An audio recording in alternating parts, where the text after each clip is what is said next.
Alright, this is how to change the oil in a Lotus Elise. This happens to be a 2009 model. It's a base model, and this is a do-it-yourself project at home. One of the main reasons for doing this yourself is of course cost. Not many oil change places will handle a Lotus. It's just not that it's real hard, they just don't want to mess with it, and they like to charge an arm and a leg for it. The other hassle with doing a car like this on your own, the only hassle is the fact that the bottom is only about 6 inches high, so it's hard to get underneath it. But I have a solution for getting around it. What I'm going to do is use these blocks of wood that I got to put underneath the tires to give 6 more inches of clearance. That's a like 11.5 wide block of wood that's 6 inches tall and about 2 feet wide. It's solid wood, and the car only weighs about 1900 pounds, and the solid wood will be plenty to support it once we jack up the car and put it underneath the tire. Lotus has made it easy to figure out where to jack up the car. They have a spot marked on each side underneath. It's a yellow or blue sticker with a circle on it and a picture of a jack on it, and you can basically lift the whole side of the car up if you jack from that point, as I did, and I can just slide my block underneath the wheel just like that. So there you have it, the car is jacked up. I should point out you should have it in gear and with the parking brake on. Make sure it's on tight. I left the jack underneath there with some tension on it as a safety precaution, but we're supported. All 4 wheels are sitting on the blocks of wood, and we're ready to go.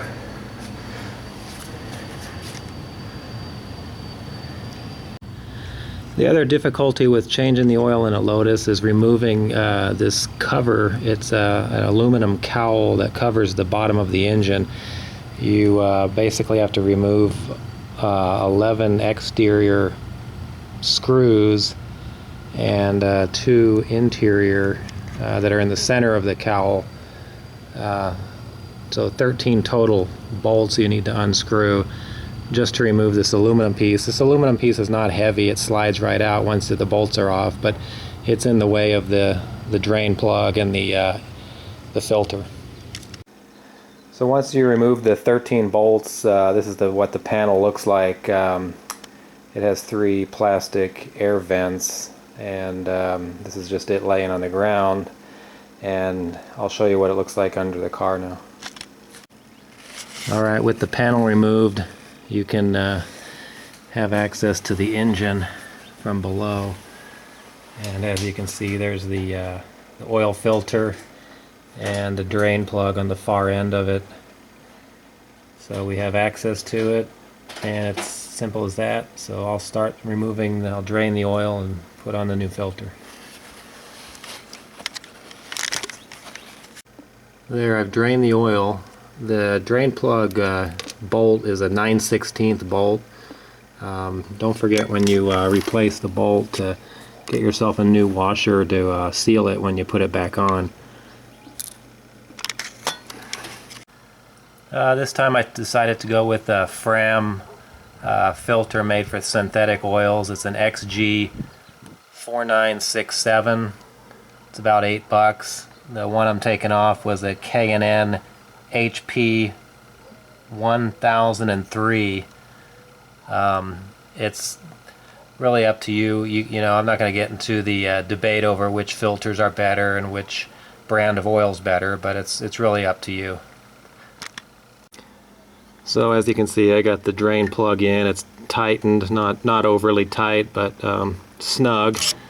And the oil filter I'm screwing on right here. As they recommend, you hand tighten it as much as you can, and then give it about a no more than a quarter turn with a wrench. And this is where, of course, you'll add your recommended oil type and the quantity.